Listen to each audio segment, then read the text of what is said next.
Look at this story from Deseret. How are we supposed to live in a country where you hear the news about BLM for no reason shooting a motorist who I believe was a woman? You can see it, and people are mentioning in the chat. And then what do? You know what? Look, man, you want to live in Austin? Fine. At a certain point, I'm getting to the point where I'm going to be like, oh, did another person get convicted of murder for trying to save their own life?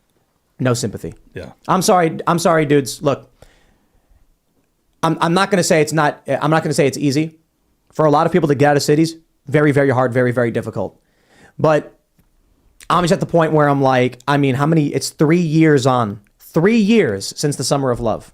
And I've been saying even 2 years before that, you need to get out of these cities. They will do this to you. They will arrest you for what BLM does. Yeah. If there's a Democrat DA, you're in trouble. And there are people who are still like, I'll be fine. I'll keep my head down. It's like, okay, well, when that happens and they do come and arrest you, don't expect me to offer any assistance. Yeah. Do you think one of the biggest things is because those who are on, I guess, right, libertarian, various assorted groups, is that we kind of don't like, state power so much. So it's more like elections come by, we're not as into it as, say, someone who is one of the left ideological, groups. So when local elections come around, we're not as mobilized and we're not as interested. Like you said, with this trial, a lot of people weren't as, paying attention to it as much. So I think that happens a lot because even if you get out of cities, you could be in a smaller town where, everyone seems to be kind of maybe more conservative and you think, wow, I feel really safe here. Everyone supports law enforcement. And then before you know it, you didn't pay attention to your local elections, and now you're like, how come this DA is letting everyone out? How come and on and on? But the issue is it's not bad enough. And so there is one simple reality.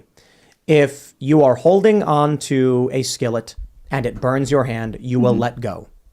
The issue is the damage and destruction that is occurring in cities is not escalating to a point just yet where people are going to drop the pan, i.e. get out. Now let me give you an analogy, right? You grab you put on your oven mitts and you grab a tray of fudge brownies from the oven and you're holding on to it and you're trying to figure out where to put the brownies down and you can feel the heat is making its way through those mitts. What happens if you don't put it down right now? Eventually the mitts can't stop the heat. It burns your hand. You drop the pan.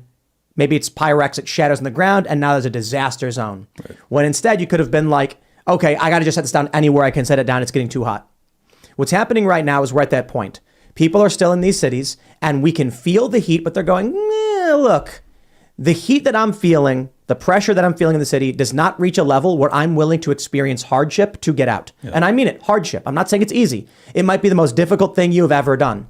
But trust me, the people who have said to me like, you look, man, I got a house. I can't sell it. I don't know how to move. Trust me, when bullets fly through your daughter's window, you will pack up and leave and go sleep under a bridge or something like that. You will be like, okay, that is too hot. And so my point is simply this. I'm not passing judgment. I'm simply saying I understand why people are not going to leave their homes until the bullets come through their windows. But you know what? It's already happened to a lot of people. Yep. And so like that guy in Wisconsin, sooner or later, the cop will come to your house. They will search your home.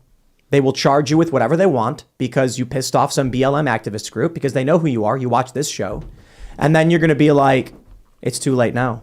Yeah. Now the DA is going to be like, Mr. Smith, don't leave the state. And you're going to be like, now what do I do?